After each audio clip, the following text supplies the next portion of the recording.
mga kananay katatay, ito po yung Barangay Rizal, no? Ayan.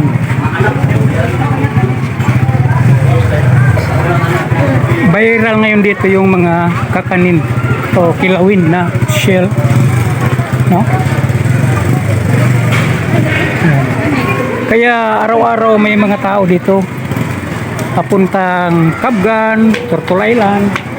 Ayan po mga kananay katatay, yan po sila ang pupunta ng dagat. Ayan. Oo. Kaya akala mo dito nagpipista pero hindi, no? Oo, hindi sila nagpipista. Yan, may meeting kasi kami dito mga kananay katatay, kaya nandito rin kami. So nakikita natin yung ating mga ating mga kalumunan. Ayan. Dito araw-araw may pulis dito mga kananay katatay.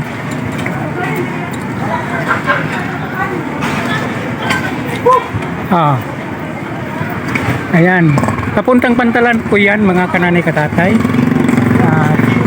Yan, sinabi ko nga araw-araw may pulis dito kasi nagbabantay sila. Ayan. Bawal dito makaharang ang mga sasakyan sa kalsada. Iba-ibang lugar ito mga kananay katatay ang pinanggalingan ng mga tao. Para lang makita nila ito ang sakop ng Surigao del Sur, Barubo. Ang Barangay Rizal mga kananay katatay. Ayan po. Ayan. So dito sila, taga ibang lugar din po sila. Ayan o. Ayan. May taga rin dito, taga Bayan, Barubo. Oo, pumunta rin sila dito kasi malapit lang dito ang tawiran ng Tortol Island at Cabgan Island. Ayan. Oo. Ayan po. Dito sila ang galing sa iba't ibang lugar. Ma'am, taga saan po kayo, ma'am? Aspitya. Aspitya? So, Prosperidad. Marami rin tayong dyan, mga angkan, no? Ngayon pa lang ba nakapunta dito? Palagi na, sir. Palagi na? Vlogger nga pala ako sa YouTube. Oo, si DJ Pobre. DJ Pobre. Talented Tatay. Marami kaming DJ Pobre, pero DJ Pobre, Talented Tatay ang channel ko. Makikita ninyo ito sa YouTube. Ayan. Akala mo mga katipananay nagpipista dito, hindi po. Dinadayo lang po nila kasi mayroon silang 3 days na pag-welcome sa mga bisita. Ayan. May taga-Agusan po dito, may taga-Davao. Okay.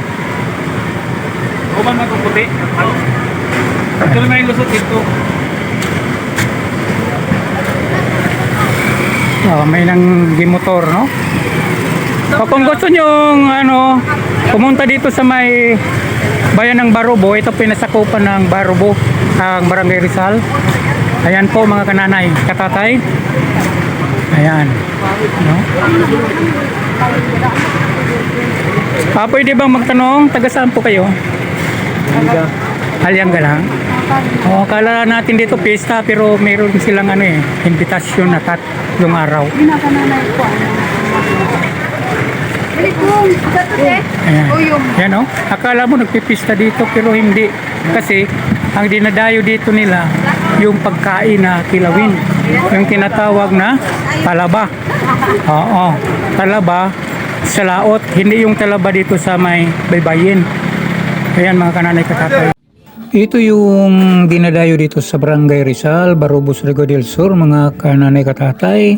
Kasi malalaki ang talaba dito. Ayan o.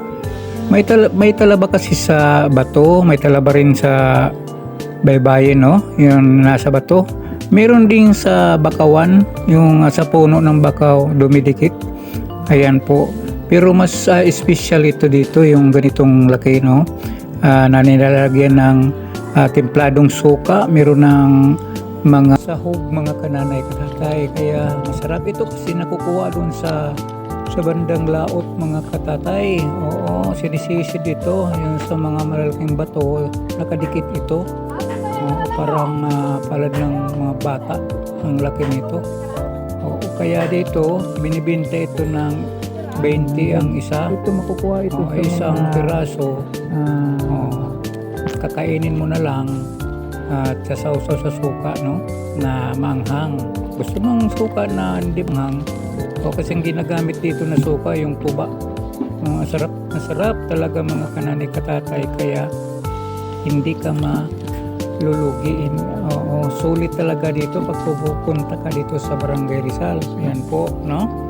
At iba naman yung sa kasi maliliit yung sa baybayin na mga talaba, pero ang sarap noon, ang sarap sa talaba sa baybayin ay magkaiba mga katatay kananay, no. Kaya ipapakita ko rin sa iyo ang talaba na maliliit mga kananay katatay. Ayan, no. Ito po, pumunta tayo sa ating isang kaibigan. Ayan dito. Okay, nagkataon na galing siya sa sa laot, sa nangunguha ng talaba. Ayan po, no. Ayan po, maliliit ang laman ng maliliit na talaba ito. Maliliit, yun ang sinasabi kong sa bakawan o sa batuhan ng baybayin. Doon mo makikita ito eh. Ayan po. Nagkataon na nagkikilaw siya. Ayan po, kaya ang sarap nito mga kananay, no, na nilagyan natin ng mga sahog-sahog at pepino, kung ano naman dyan, no. Ang ginagamit nating suka dito yung tuba talaga. Nilagyan natin ng sili. Ayan, oo, maasim na yung isuka na tuba dito. Ayan po, no. Kaya napasarap ako ng kain dito mga kananay kahit may riyuma tayo. Oo, kasi gamot ito ng riyuma eh. Ayan, no.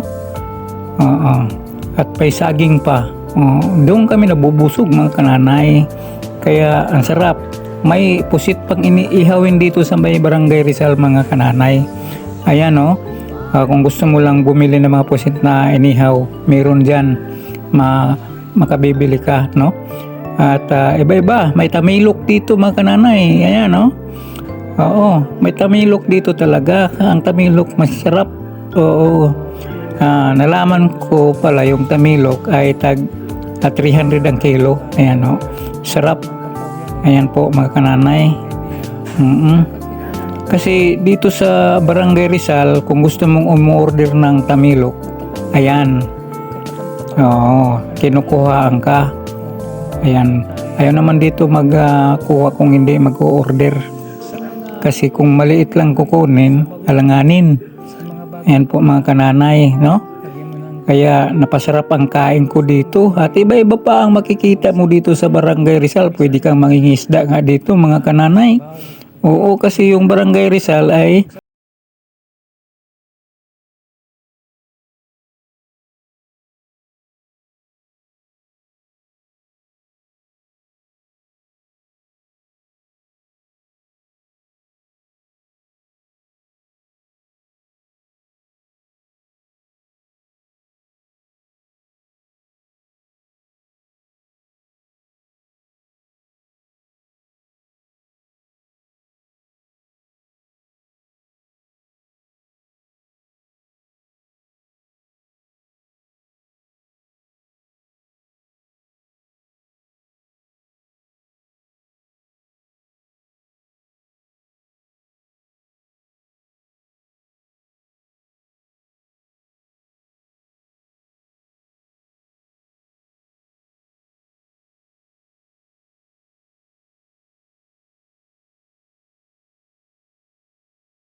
Bye-bye mga kananay katatay.